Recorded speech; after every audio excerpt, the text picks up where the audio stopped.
Hi, my name is Mimi. My dad used to be a construction worker. He passed away after an accident at work. At that time, my mom was a housewife. After my dad's passing, she had to find a way to make money. She started to clean people's houses. It was hard work, but it paid our rent and bills. Unfortunately, my mom started having problems with her eyes and lost 60% of her sight. It affected her work. People didn't want to hire her anymore. Soon we ran out of money. We couldn't pay our rent. To buy food, we had to start selling our furniture. Eventually, the thing we feared most happened and we got evicted. My mom and I started living on the streets. I learned that when you're desperate, you get used to anything. I used to feel shy asking my dad for pocket money. Now I had no problem coming up to strangers and asking, "Do you have any change? My mom and I haven't eaten since yesterday." We were actually hungry and needed every penny we could get. We slept in the park. My mom tried her best to keep my spirits up. She would say, "Honey, please don't let this get you down. Think of it as camping. Your dad is watching us from above. If you're sad, he'll be sad too. We're a family. Families have good days and bad days. These days will pass." One day, as I was panhandling, a luxury car stopped in front of me. The man in the back seat asked, "Do you have parents?" "I have a mom," I said. "Take me to her. I have an offer for both of you," he said, catching me by surprise. When I looked inside the car, I saw a girl about my age. She was crying. When the man saw the worried look on my face, he said, "Don't be scared. This is my daughter. You'll soon find out what this is all about." I took them to my mom. The man told us, "My name is Kevin McCarthy, and this is my spoiled daughter, Yasmin. I'm in the oil and gas business. I am a billionaire, but I haven't done a good job of raising my daughter. For her birthday, I gave her a plane. You know what she said? It's too small." He turned to my mom and said, "My daughter doesn't appreciate what she has. Let's have our daughter switch places for a week. Yasmin will live with you in the park, and meanwhile, your daughter will live in my house. In exchange, I will buy you a house." I knew my mom wouldn't like this idea. Before she could say anything, I said, "Mom, please say yes. I'll switch places with Yasmin for a week. This would be good for both of us." My mom said, "You would be living with strangers. I don't think it's a good idea." "Mom, please, it's only for a week and then we won't be homeless anymore. We can't miss this opportunity," I pleaded with her. My mom wasn't convinced, but she said yes because she didn't want to upset me. Yasmin could see that her father was serious. She got even more upset. "Dad, I cannot live here. These people stink. Do you think this is the life your daughter deserves? You were always scared of me being kidnapped for ransom. What if they kidnap me?" But her father wouldn't hear of it. He said, "You need this experience. I'm sure you'll finally learn a thing or two. Don't worry about getting kidnapped. The bodyguards will be watching you, but you won't see them. And you'd better start being nice to this lady because she's going to be your mom for a week." I was upset that Yasmin said we stank. I handed her the cup I was holding. "You'll need this when you're panhandling. Tell them you're hungry. That's the only thing that works. And you will actually be hungry. By the way, you better get used to our smell because starting tomorrow you will smell just like us," I said. Mr. McCarthy seemed to like what I said. He told Yasmin, "Being homeless will teach you a lot. Look, you've already learned something," and laughed. Then he turned to me. "Young lady, we can go whenever you're ready. You will be our daughter for a week. I'm sure you'll like it." I wasn't very comfortable with the idea of leaving my mom at the park, but I kept thinking about the fact that after a week, we wouldn't be homeless anymore. We drove for an hour before arriving at the mansion. It was in the middle of a large property. It was the biggest house I'd ever seen. There were 2 smaller buildings next to it. I would later find out that one of them was for the staff and the other for clothes. The family had so much clothing that they needed a whole building to store it. A woman welcomed us at the entrance. This was Miss Samantha, who was in charge of managing the residence. Mr. McCarthy said, "Mimi will be our guest for a week. Treat her just like you would Yasmin." Miss Samantha took me to Yasmin's room. It was even more lavish than I'd imagined. As I looked around in awe, Miss Samantha asked, "Would you like to take a shower?" Of course I did. I spent so much time in the shower that Miss Samantha had to knock on my door and ask, "Is everything okay in there?"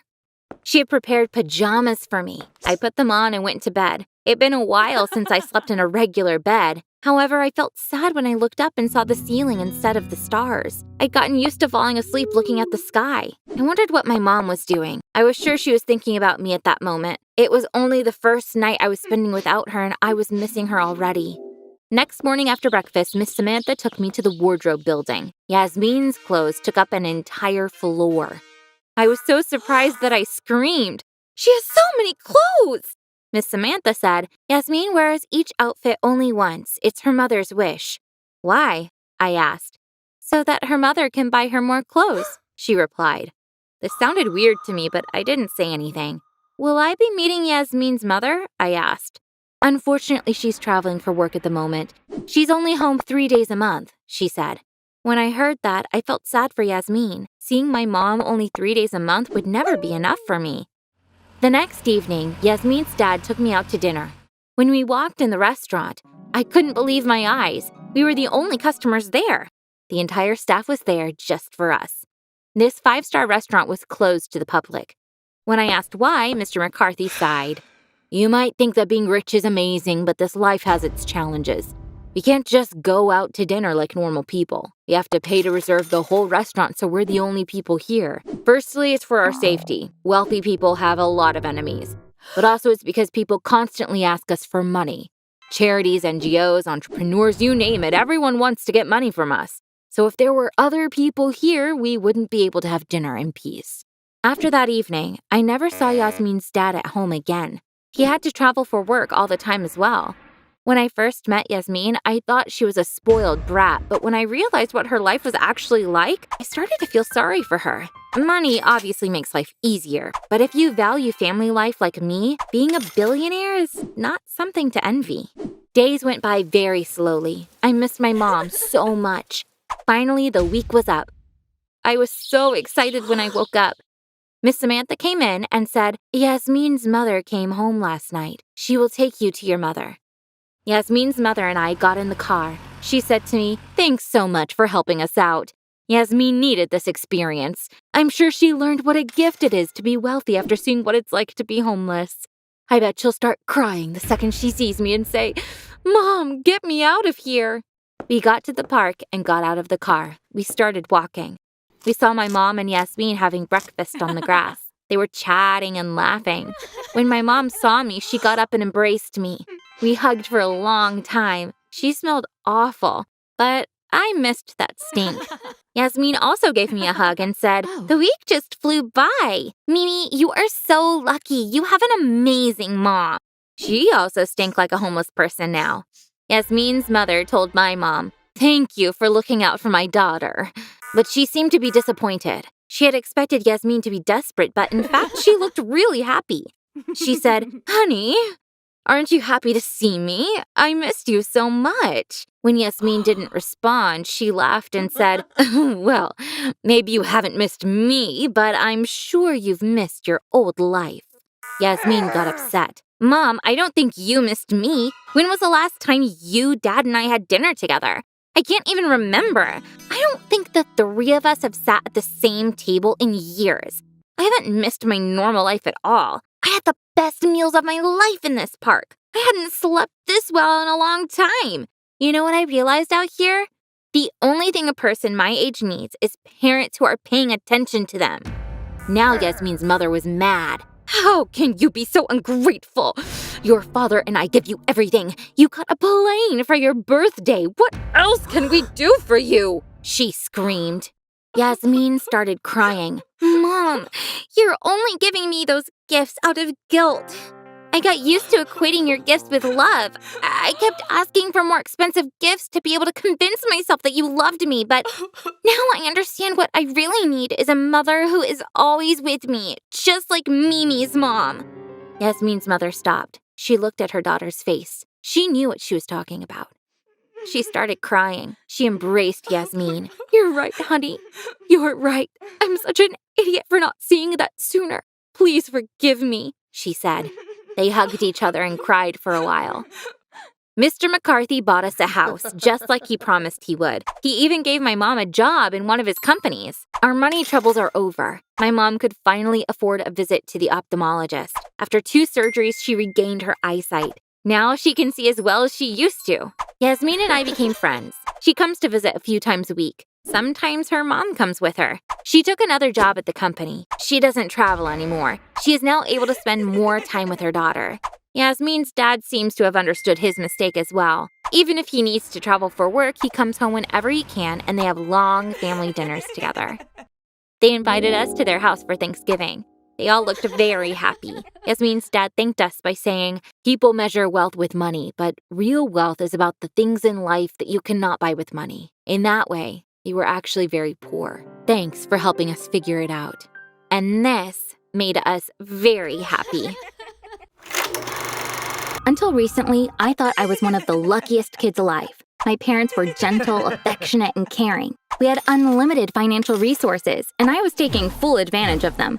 For example, I took tennis lessons from a world champion. We lived in a crowded city with congested traffic, so my brother and I took a helicopter to school. We lived in a fabulous mansion. We used to fly abroad with my dad's private plane every chance we got. In short, it felt as if everything around me was designed to make me happy, and I was very happy.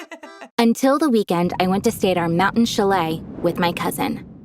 I love my cousin Stella. She's 4 years older than me, so she's like an older sister to me. I always ask her opinion whenever I need to make an important decision. One day, Stella called me up. "Do you have any plans for the weekend? Our chalet is available. We could have a nice girls' weekend," she said. I gladly accepted her offer. When we arrived at the chalet, we immediately lit the fireplace. We made ourselves some hot chocolate and settled in front of the fire. Out of nowhere, my cousin said, "Hazel, I invited you here to talk about something important, but I'm so scared. You're either going to thank me or hate me for this." Needless to say, I was very surprised. "You know I will never hate you. Please tell me before I start freaking out," I replied. Stella took a deep breath. "Last month, I went on a road trip with my parents. They thought I was sleeping in the back seat, so they started talking about you. My mom said they still haven't told Hazel, but it's her right to know. First, I didn't understand what they were talking about, but as they went on, I learned something incredible about you." I held my breath. "What is it?" I asked. Stella was having trouble speaking. "Hazel, you're adopted. Your family is hiding it from you. I think you have a right to know. That's why I wanted to tell you," she said. That day was a turning point for me. My parents had been keeping an incredible secret from me. I wasn't their biological child. I don't want to be ungrateful. They never made me feel like I was adopted, but I still got mad at them for hiding this from me. I thought they had been deceiving me. I called them out on it as soon as I got home. When I said, "I know I'm adopted," both of them were shocked. My mom denied it by saying, "Where is this coming from? It's not true." "Mom, I don't care if I was adopted. I know you love me very much. I'm upset that you've been keeping this from me." My dad turned to my mom. "Love, we shouldn't hold on to this any longer. It's already too late. Hazel should have heard this from us," he said. My mom started crying. "It doesn't matter to us that you're adopted. You're our one and only daughter," she said, embracing me. I asked them the first question that came to me. "Is my brother adopted too?" My mom shook her head, saying, "No." I had a million questions running through my head. Why did you adopt me? When did you adopt me? Where did you adopt me from? For some reason, my mom was being vague in her answers. She was avoiding my questions. I asked the most pressing question I had. "Do you know who my biological family is? Can I meet them?" My mom got really mad. "Of course not. I'm the one who raised you. Why are you curious about them? We don't know who they are anyway," she yelled. Just as I was about to say something, my mom said, "Hazel, you know as much as you need to know. Don't ask any more questions. This conversation is over." In the days that followed, my mom kept the same attitude about this issue. She got upset whenever I brought it up. Normally, she's a calm person. I was shocked to see her overreact every time. Apparently, there was a reason why she was acting like this, and it would take me months to find out that there was an even bigger secret behind it. When I realized asking my mom was no use, I decided to reach out to my dad. Normally, a mother doesn't give up her baby. I want to know about my biological mother's story, or I'll keep wondering about it all my life, I said. My dad said, "Honey, I understand, but we never met your biological parents. In the first years of our marriage, your mother really wanted to have a baby, but we couldn't conceive. Finally, we decided to adopt. We got you from a children's home. It's been a long time, but we can go there tomorrow and try to find out." The next day, we went to the children's home without telling my mom. When we walked into the director's room, my dad was happy to realize it was the same director from all those years ago. "Do you remember me? We adopted our daughter Hazel from you. Now we're looking for her biological family. Could you look at your records and help us?" he pleaded. For some reason, the director got really upset when he heard this. "Oh, we never divulged the identity of the parents. I'm going to have to ask you to leave now," he said, showing us the door. My dad was shocked. "I don't know why you're being rude to us. I made a hefty donation to this home when we adopted Hazel. You could at least help us in return," he insisted. The director wouldn't budge. "Please stop. It's impossible for me to help you," he said. So we had to leave. My dad is a civil engineer who built most of the government buildings in our city. That's why he knows a lot of the city officials really well. He called the mayor and told him about this. "Could you help me get my daughter's file from the children's home?" he asked. The mayor complied. "I'm going to go and take this file personally and bring it to you tomorrow," he promised. I was so happy to hear that. I was sure that very file contained all the information I needed to find out about my biological family. The next day when I came home from school, I walked into my dad's study. I asked, "Dad, did you get my file? Does it contain any information on my biological family?" My dad avoided eye contact with me and said, "The mayor called me. There's no information about you at the home. I think we should let this go." There was something off with my dad's demeanor. "Dad, it was only yesterday that you told me I had a right to know. Why are you saying this now?" I asked. My dad said, "Honey, please let this go. I'm sorry, but I won't be able to help you." My dad is not someone who changes his mind like that. Once he makes a promise, he keeps it. Previously, my mom and the director of the home were the ones who reacted unexpectedly. But now my dad? Why? Why was everyone so on edge about my search for my biological family? I couldn't come up with any answers no matter how hard I thought about it. That evening, after everyone was asleep, I went into my dad's study. I started looking in his drawers with the help of a flashlight. Finally, I found what I was looking for in the bottom drawer. I found an envelope with my name on it. I tore open the envelope. However, I was disappointed to find it empty. I think the envelope contained my file from the children's home, but for some reason my dad had chosen to lie to me rather than show me the file. Just when I thought I was the luckiest person alive, my life turned upside down. This was all I could think about. I was constantly doing Google searches in hopes of finding a clue. My grades went down because I wasn't able to concentrate in class. I used to be a happy person. Now I sulked all the time. I was obsessed with finding my birth mother. I wasn't going to stop until I found her. My parents were aware of what I was going through. When my dad said he was really concerned about me and that I had to snap out of it, I had to tell him. "Dad, I went into your study one night and went through your drawers. I found an envelope with my name on it. I was sure my adoption file was in that envelope, but you hid it from me. I need to know why you lied to me." My mom turned to my dad when she heard this. "What file? Did you get Hazel's file from the home?" she asked. My dad nodded. My mom looked really confused. "So, you know everything," she said. My dad replied, "Yes, I do, and I'm not mad at you at all. Whatever happened in the past stays in the past. You did the right thing." I couldn't understand what they were talking about, but this probably had to do with me. "What are you talking about? Are you going to clue me in as well?" I screamed in anger. My mom said, "You're right, honey. This is going to come as a second shock to you, but I have to be honest with both of you." Then she started telling her story. I got pregnant in college. I couldn't tell my family about it. I was staying at the dorm. I decided to have the baby even though I was broke. In the final month of my pregnancy, the father of my baby died in a car accident. I was all alone. I gave birth. My child was all I had to live for. Then I met a wonderful man and fell in love with him at first sight. My mom paused here. I knew she was talking about my dad. He was looking at her with a smile on his face. She kept talking while looking into his eyes. "I was so lucky that he fell in love with me. He was young and handsome and wealthy too.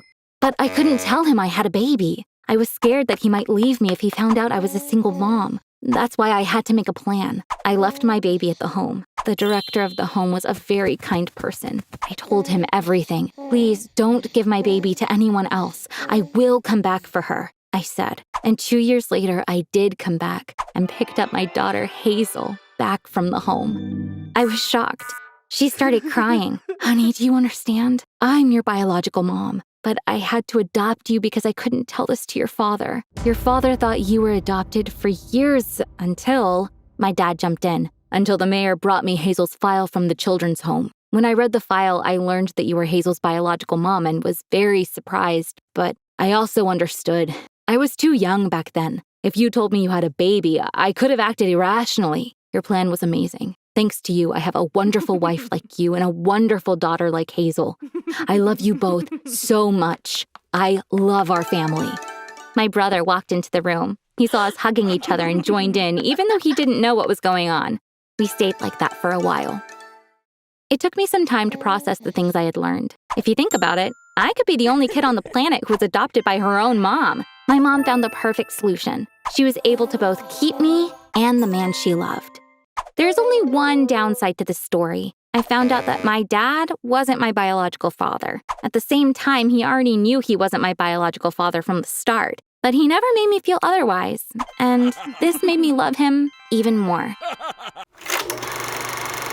I was leaving home to go to school. I peeked into my parents' bedroom to say goodbye. I was surprised to see my dad wasn't at work. He was packing. My mom was in tears. "Are you going on a work trip, Dad?" I asked. My mom started sobbing. "No, honey. Your dad is leaving us for another woman." I was shocked. All I could say was, "Is that true, Dad?" My dad replied, staring at me directly. "Yes, it is. Like everyone else, I have only this one life, and I'm not going to waste it on you any longer. Do you have an objection to that?" "Dad, Mom quit her job because you wanted her to. She hasn't worked in years. If you leave, how are we going to pay our bills?" I said to him. He picked up his suitcase. As he left the bedroom, he replied, "Your bills used to be my problem. From now on, I have a new family. Deal with it." In an instant, our life had turned upside down. We didn't have a lot of job opportunities where we lived. My mom got some temp jobs where she made very little money, but it wasn't enough to pay the bills. Things got to a point where we couldn't pay the rent. Some nights, I would go to bed hungry because there was nothing to eat at home. The worst part was, I missed my dad, even though this was all his fault. One day, I caved in and called him, but he had changed his number. He obviously didn't want us to reach him. I missed him so much that I called him at his office. His assistant knew me and what had happened in our family. I asked her for my dad's new address. "Honey, please don't tell your father you got it from me," she said before giving it to me. My plan was simple. I was going to go to his house and ring his bell. When he opened the door, I would tell him I missed him very much. After all, I was his daughter. I knew that he would hug me when he saw me standing right there. After that, I thought I would keep seeing him from time to time. A girl around my age opened the door. I introduced myself and told her I wanted to see my dad. She called her mom instead of my dad and told her who I was.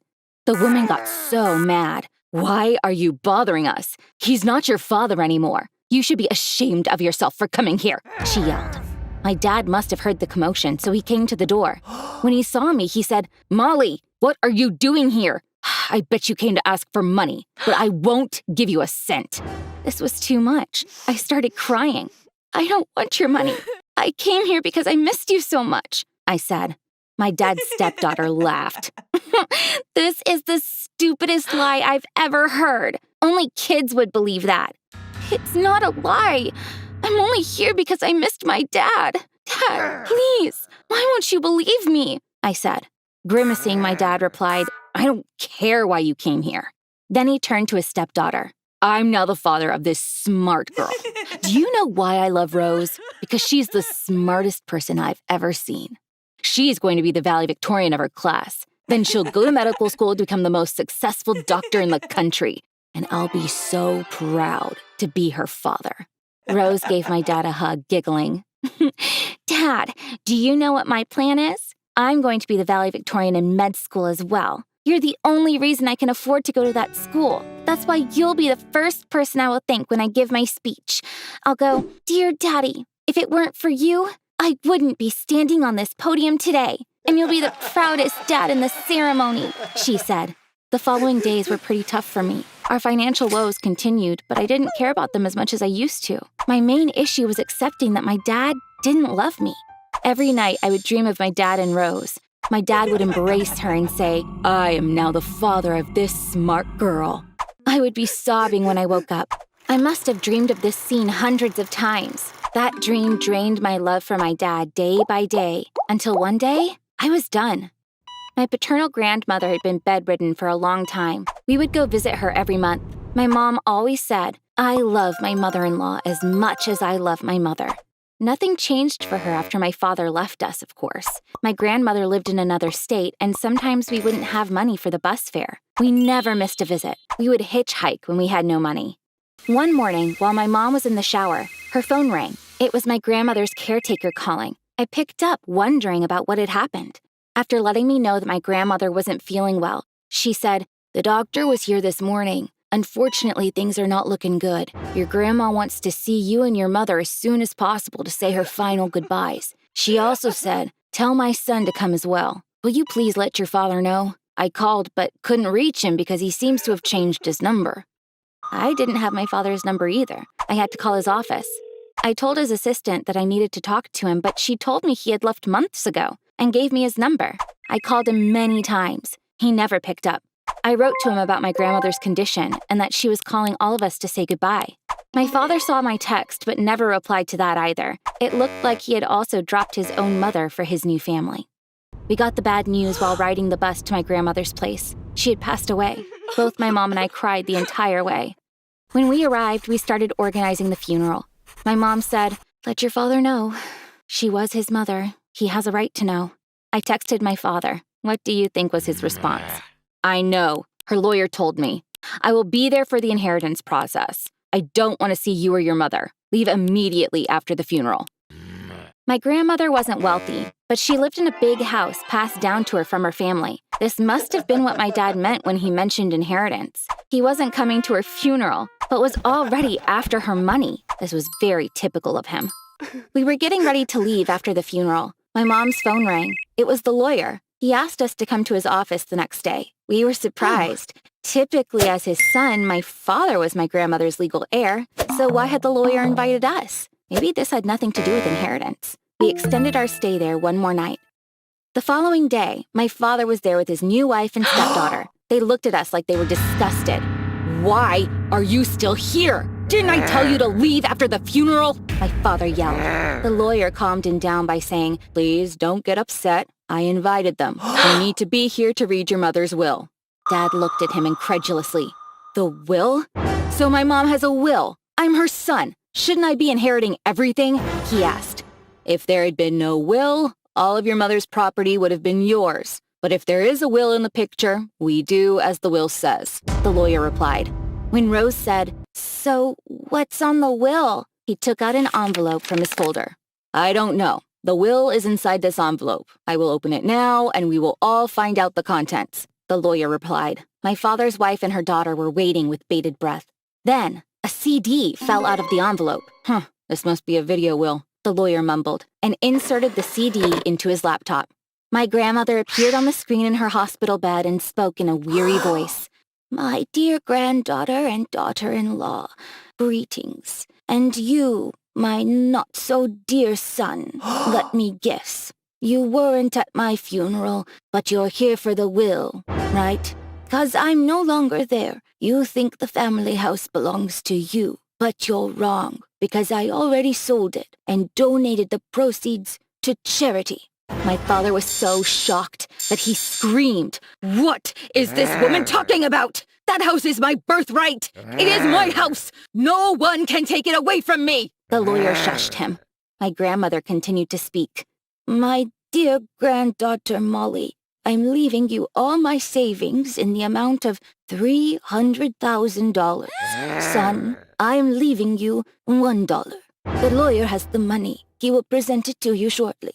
My dear daughter-in-law and my dear granddaughter, I've always loved you.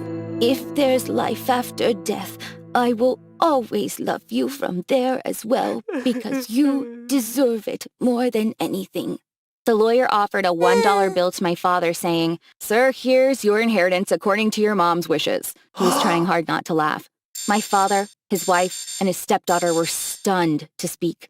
Rose broke the silence. She turned to my dad. "So, how are you going to send me to medical school now? You were planning to pay for my school by selling this family house. I made a mistake by trusting you." And started crying. "You shattered my girl's dreams. We are broke because you were laid off. My mother's too old. She's going to die soon. After we sell off her house, we can send Rose to medical school and live comfortably off that money, you said. You lied to us, his wife said before turning to her daughter. Honey, we're leaving. I'm not going to stay with this liar one more second. He's been stalling us for months. All this for nothing, she said as she walked to the door. Rose followed her. My father just stood there, looking helpless. His eyes were on the ground, full of shame. He lifted them up slowly to look at us. I'm sorry to have left you for these opportunistic people. Please forgive me, he muttered. My mom was simply looking ahead, too angry to speak. I jumped in. It's not possible for us to forgive you. How dare you ask for such a thing from us? You should be ashamed. You really are an awful, awful father, I screamed. We never saw my father after that. He called my mom a few times, but she didn't pick up the phone. He texted her and said he wanted to come back home, so she did the best thing she could do and blocked him. He actually deserved it a long time ago.